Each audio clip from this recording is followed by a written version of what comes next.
I'm Dino Busalachi, the Chief Technology Officer and OT guy at Velta Technology. Hi, I'm Jim, the COO and IT guy. And I'm Craig Duckworth, President and CEO. You're listening to the Industrial Cybersecurity Insider Show. In each episode, we bring you the inside scoop on the world of industrial cybersecurity. We talk about everything you don't know that you should know. So plug in and power up. The show's about to get started.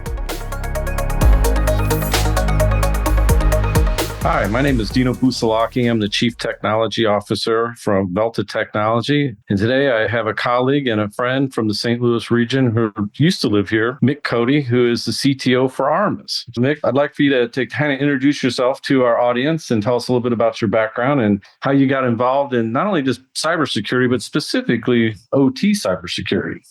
Yeah. Thank you, Dino, for having me. I appreciate that. When I first landed in from Ireland back in the late 80s, St. Louis was a home to us, and I've lived all over the country because I've worked for three of the big four in a consultative way. So I've moved around quite a bit, but I found my home down here in Sugar Land, Texas. Now, I recently joined and they asked me to come in and be a part of the Americas team from Canada down to South America, basically, and to be the CTO kind of covering that region and that part of it and reporting into Sean Barrett, who kind of runs that whole region. So far, my initial foray into this, if you really want to go back to it, I think you and I were having a conversation when we first met a while back, was I had a gig with Coca-Cola as I came out and got involved in technology at the early part of my career. And a lot of it was dealing with the plant floor.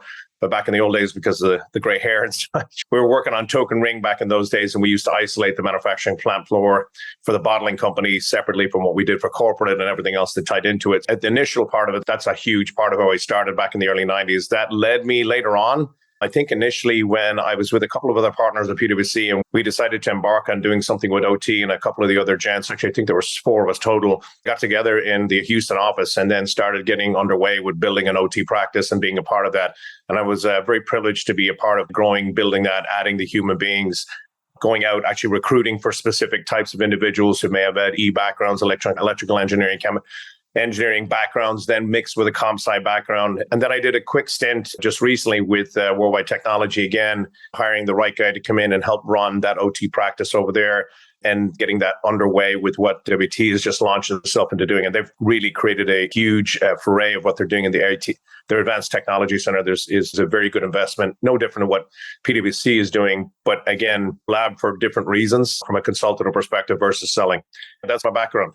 Yeah, I've toured the ATC over worldwide. It's very nice. It can help clients really get a visual of the technologies that are being used in their environments, especially for executives who I don't think get a lot of opportunity to get not only in data centers, but now we're talking about the plant floor. And I even see less and less knowledge specifically about what technology is being used on that plant floor. And so in your travels, both with Armis and your prior employers, Pricewaterhouse being one of them, PwC, what do you think some of those challenges are for those manufacturing organizations that current state, where are we today? These tools have been around at least over a decade, right? They've been coming out into the environment as far as tools like Armis. Who's really grasping this per se? I mean, you have the IT/OT. We can talk about IT/OT convergence here in a little bit. Who's really driving this narrative within these manufacturing organizations? I think that varies depending on, we'll call it awareness or lack of self-awareness in certain companies. I think it's getting better. I do think it's slow to mature. I don't know how, I know you're working on a lot of clients and we work on together, but I think it surprises me unless you're in the top Fortune 100 or say even I could get it down to maybe the top manufacturing 50. I wish I saw more uptake. I think they're taking it more seriously in the background. I know our client base has grown inside of Armis. It did while I was at PwC and it got underway while I was at WWT. I know you and I had that conversation that Velt has been growing exponentially also over the past 5 years. So I think it's picking up its pace. There are three sets of characters that I think can drive it. So definitely, if you've got a forward-thinking CIO, which we'll talk about that IT/OT part in a minute, some CIOs take it for real. I see the hospital systems both positively and not always positively. Actually, some of those guys progressively thinking that they have risk or exposure with med device from an OT perspective. Then I would say in other cases, the chief security officer absolutely, I think, is driving a huge brand of this. I think they have probably the most amount of awareness and have been doing a better job of communicating that to the board. I would love to see companies like you and I giving them more ammunition or giving them better data that would help them make better decisions on how they can manage that exposure. But on the rare occasion, you'll find somebody from the engineering side, right? Somebody who we can go talk to. Being down here in the Houston market, obviously, it's not uncommon that I would see somebody from Gulf operations or somebody from maybe one of the terminals or somebody running a downstream, midstream, upstream portion of the business. A senior leader will get another person inside that organization. They go, hey, this OT, cyber OT thing is a real thing. Let's get a project underway to evaluate what needs to happen. So I'd like to see a lot more of it from that, driven from the engineering side. I just don't see a huge amount of it yet. Even when I go to conferences, it tends to still be focused around the chief security officer the most. Yeah. And when you talk about those two groups, I think the value prop for both are different between that IT and that OT group. Can you tell us a little bit about what that IT proposition is for that CISO, CIO, that IT organization, and the OT organization, right? I have my own thoughts specifically around OT, but what do you think that value is? What do you see that being for those two groups? That's a great question. Historically, you and I know this because we've been out in the field. I've been out literally in the Balkans. I've been in the Permian Basin. I've been in the oil and gas world. And when you're out there with the engineers themselves, or you're just dealing with rig operators. Not always. Historically had a reluctance to have somebody from IT to come in, either do an audit, do an assessment, do something. Are you aware of this? And in there, I won't say it's combative, but it's not a friendly relationship initially as that gets underway. I think from an IT perspective, the visibility of getting a holistic picture from what IT is doing to the OT part. You and I both know that people will say the air gap. Right. Okay. We'll take the air gapping conversation to a different perspective, or they're doing things, or we isolate the network. But one of the things that it became very apparent to me, and I'll pick on oil and gas, I can pick on the medical world where I've spent a lot of time as well.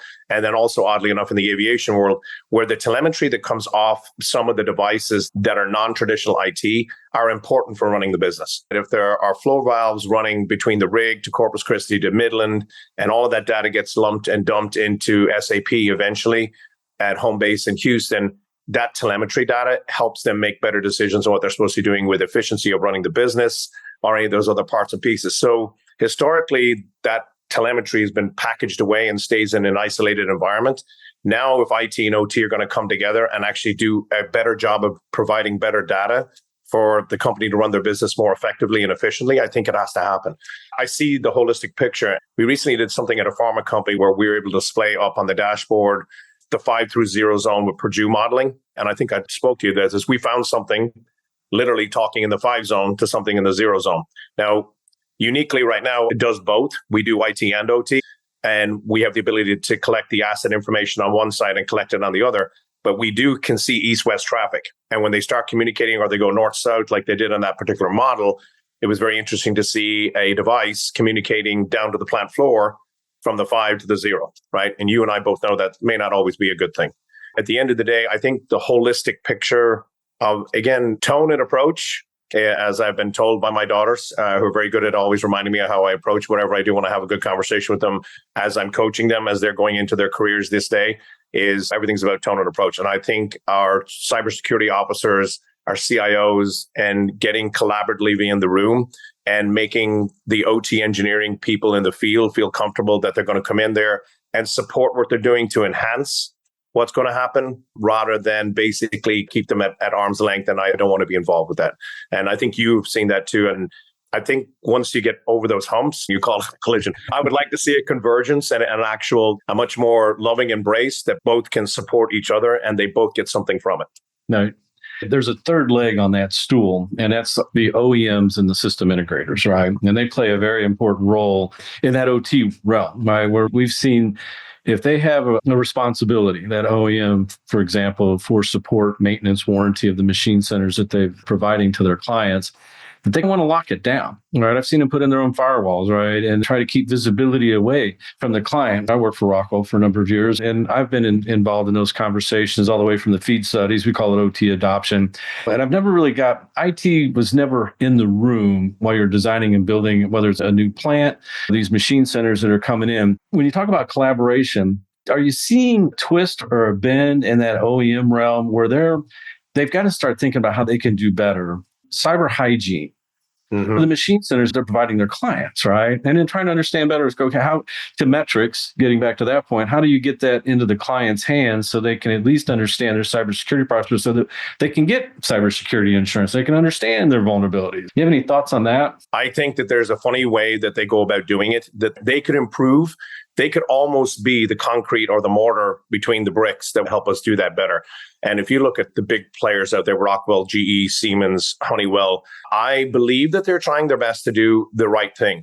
I will say on other occasions, I'm not picking on any one of them du jour, but there are times when they end up in the field with the next greatest and latest piece of technology that they'll put next to a piece of a flow valve or something that's linking to what they'll do to a HMI or to a PLC option or what they're doing. And look, hey, we can windowize it. We can give you that. Now you can bring that up on a schematic. You can see what it's doing. It provides you better telemetry. But in certain cases, just like in the med device space, they're not always thinking cyber first. And that's okay. That's not necessarily their du jour, but they need to have it at least built into the appropriate way to lay that technology down to support what is good for the business and good for their product, but also good that keeps everything protected in a manner, to your point, that allows them to have appropriate cyber insurance. And if something was to occur, it's about resiliency. And I know a lot of people have been bashing the words around about cyber resiliency in maybe 5, 6, 7 years. And it's very relevant. I was involved in a breach at one particular stage not too far long ago, about 4 years ago. And I remember the chairman of the board coming back to me, basically came back and said, Mick, I love that you're using that terminology. That's very relevant. And that's all fine and well. But the conversation needs to be about my business. I need the business to be resilient. The cyber part of it is important and it leads to my business being more resilient. But at the end of the day, I want you to think about it up here at a different level, that the whole incorporation of my business is compromised by what happens in this small niche of cyber. So there's a gap between the way he was looking at it versus the way the CISO was presenting it to him. From the OEM perspective, I do believe they're trying to go down the right path. I'd like to see them engage differently in the field that supports a better cyber posture. Like you were talking about cyber hygiene, I'd like to see that kind of be part of their vernacular when they go out into the field to help their clients du jour in any one of the industries that you and I support. Yeah, they're an Armis client, for example. Most manufacturers always have some level of activity going in to their manufacturing facility, some capital project, meaning that there's some expansion, some life cycle replacement, maybe some new products that they're trying out to bring in. We're working with these OEMs, if you will, on trying to make their panels sensor ready. Look, this client's already an Armis shop. I just had this conversation with a very large adult beverage manufacturer here in St. Louis. You know who that is. And I'm talking to the team that runs the SOC, right? And so they're very familiar with the OT IDS platforms that they're using, but they're not deploying any sensors. So the question is, when you think about your partners, and we are one of them, and we're proud to be an Armis partner, what are you looking for in your partner community these days? And how do you see them help driving this business and improving these cybersecurity postures for your clients? What's unique that you're looking for in those guys? Sitting on the software side of the world now, I'm where I live in the technological part of where I'm supposed to be providing good technology to you and to our clients. It's slightly different from what I've done for almost 2/3 of my career, which was what you've been doing, right? Which is consulting. I think from a partnership perspective, one of the things that we'll see probably on the front end with our technology is the early adoption, and then I won't say a near stopping, but not continuing to evolve, mature, and with the adoption. Right. And I literally live and breathe it every day, where the console almost is a daily point of contact as a human being on what you're doing. And that goes to the chief security officer, right? We have the dashboards for them that are basically ready. But from a collaborative perspective, the part that we don't do, other than we present the technology, we solve the problem of giving them better visibility, right? There's definitely visibility. We do vulnerability management now on top of it with the Viper product. You guys have got to help us start setting the strategy and getting in ahead of us that goes, okay, where are you going on your journey? Why are you looking at this? With due respect, and I can say this even though I'm over here, the technology is not the only part, right? And in certain cases, technology historically, from other engagements I would have done at PwC or other places, the technology in certain cases may cause more problems, not actually fix anything. But I think it's the process of the communication that you would refer to when you're getting in deep with the chief security officer, getting in there being the executive advisor and helping them set a strategy for rolling out the technology. And then as you consume it, then how do you amalgamate it? right? And then what's your ongoing strategy to continuously use it and evolve? One of the things that happens with us, and it happens with our competitors too. I know Clarity were all in the OT lab that I used to have.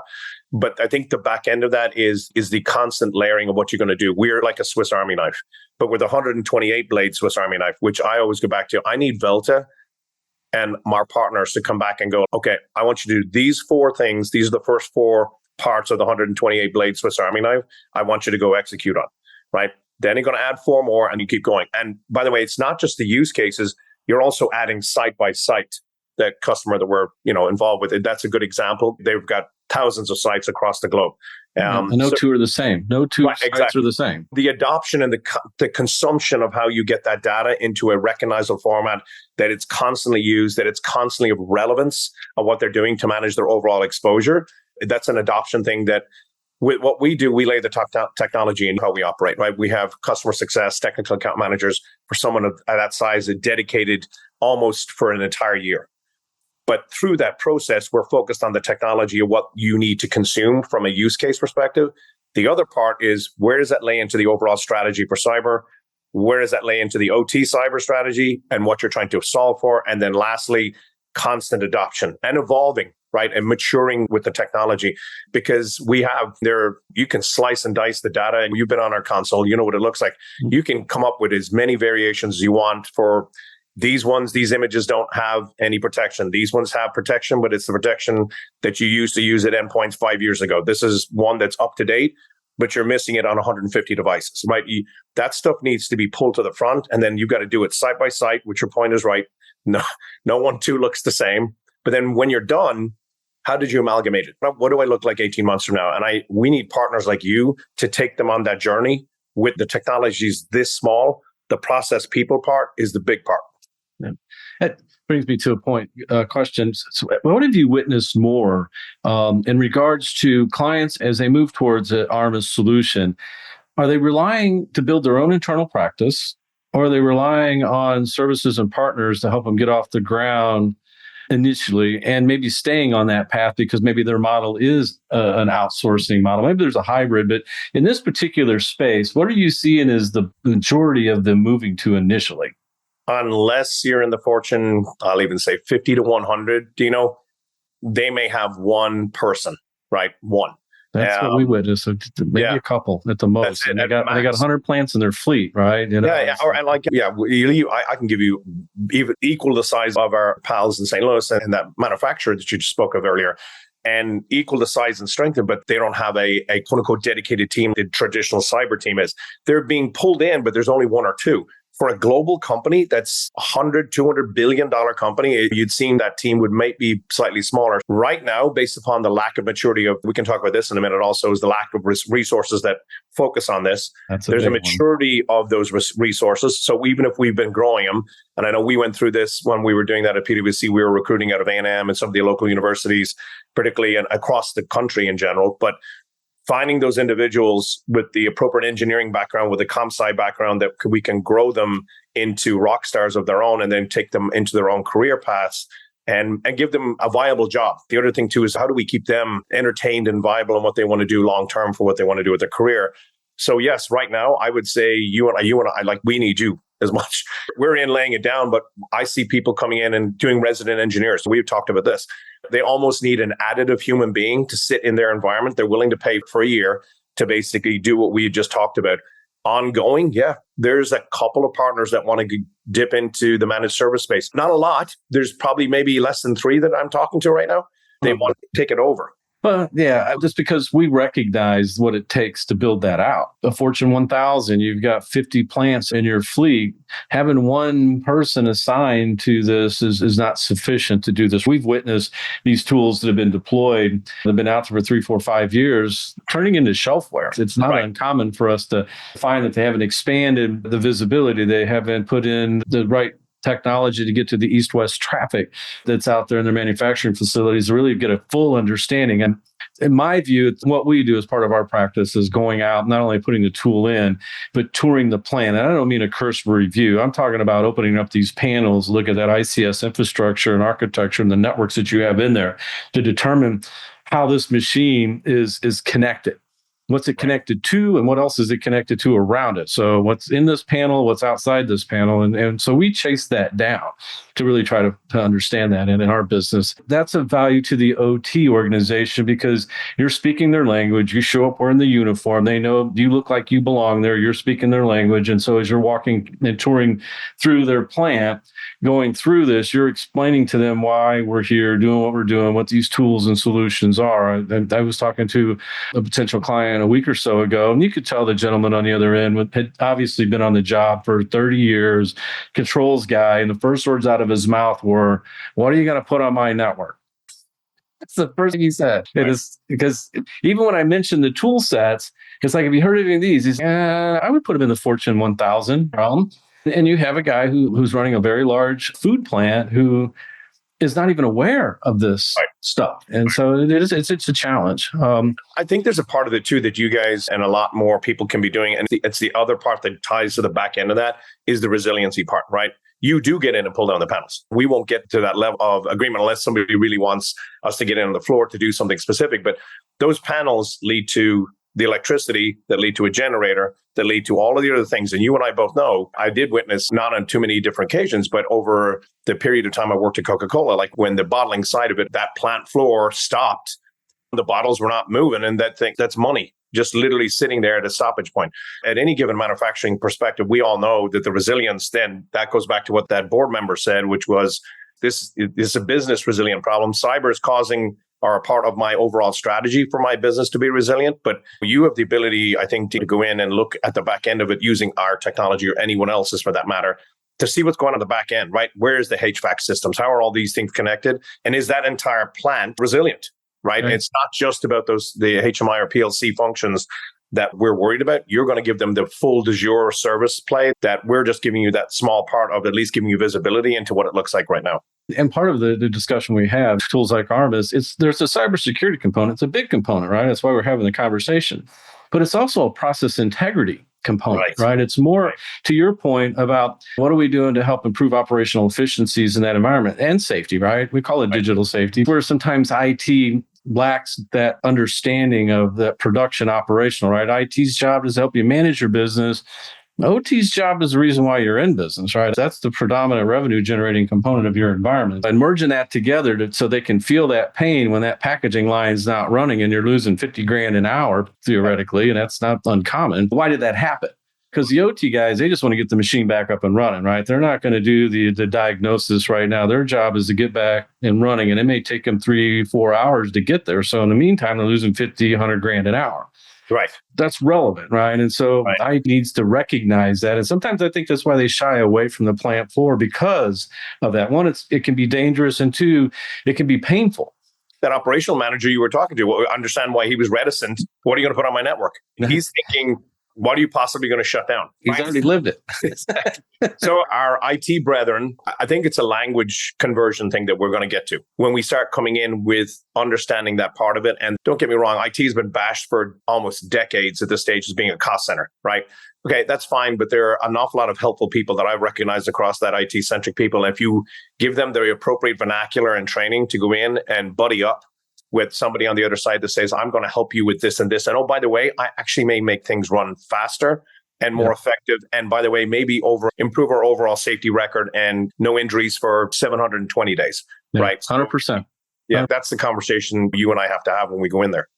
All right. I'm going to pivot to another space. I'd be interested in getting your take on this. Regulation and highly regulated environments, critical infrastructure, which we live in the middle of right now where you're at. What do you think that role is from a regulation perspective, right? Because I've heard too much regulation, you stifle innovation, right? But it's important. Like OSHA is important. And sometimes I almost have these things, digital safety, physical safety, running side by side here. What are your thoughts on regulations in this space? To steal a little bit of what you just said, I would agree too much is bad, right? I'd like to see, look, there's a balance. You can see what's going on in healthcare, right? The High-Tech Act went into effect in June of 2013.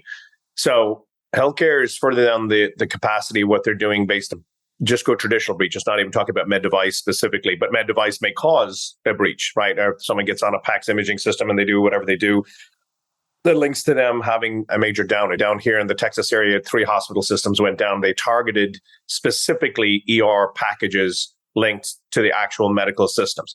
They were not targeting the entire medical record system, just the ER. A very interesting and very specific attack that happened probably in the last 3 weeks. When you look at all these other parts and pieces, I see regulations being relative for negligence and pure negligence. I see them being relevant. You can't be leaving a plant floor running like it would possibly in a third world country where you won't have as much regulatory oversight. We can't have that either. That's the two ends of the spectrum. But I would say that this style of the government being involved and having the right support of the people like yourself, myself, the right people in there involved and giving them the appropriate levels of information that has them enhance the safety, enhance focusing on effectiveness and efficiency in conjunction with making it cyber safe. I think that's an appropriate way to go at it. At the end of the day, it's got to be balanced across the board. I see too little, too much. We can end with this, but I think the new regulations that came out around Sarbanes-Oxley, I'll call it Sarbanes-Oxley 2, that they've added with the cyber regulations that came out in July. They went into effect on December 15th and December 18th. Now you're going to have public companies, if there's any form of negligence associated with asset inventory or negligence associated with asset that was not counted for or a breach occurred because of it, this is going all the way up the food chain to the CEO. Even the SEC now, if you're that's what I was referring to. Yeah. Because now your investors and stakeholders are becoming aware of some of these issues, because I see it a lot. There's a lot of breaches that go on out there, clients, manufacturing that stumbles and is still stumbling for months, right? We can talk about Clorox, but I can rattle off a few others that haven't really made the news, right? Because maybe they didn't have to publish what had happened to them. Right. And they've gotten very specific around the 10K, 8K thing, right? If you've got material disclosure and you've got an issue that comes across with it, they're going to be very explicit on how you've got to notify, and how you actually prepare your financial statements for that quarter differently than you would have if you had no material breach. Yeah, SEC regs are going to have a little bit more teeth in them. I think it may drive a different style of behavior, at least in the public forum. Well, and it will ripple too, right, through your supply chain that are providing you goods too. So they're also going to get caught up in it. It's been really great talking to you. I'm so glad you joined this podcast with us. I know the holidays are here. I'm looking forward to catching up next time you're in St. Louis, and if I come down your way to Houston, or we bump into each other on the road somewhere. So thanks a lot, Mick. Not at all. Thank you, Dino. Thank you both for having me. I really appreciate it. Cheers. Happy holidays to you. Thanks for tuning in to the Industrial Cybersecurity Insider Podcast. To stay up to date with our latest episodes, be sure to click the follow or subscribe button now. And if you found this podcast helpful or have a topic you'd like us to cover, please leave us a review or let us know. If you're interested in learning more about Velta technology and how you can get safer sooner, visit veltatech.com. That's BELTA tech.com. Thanks again for listening. See you next time.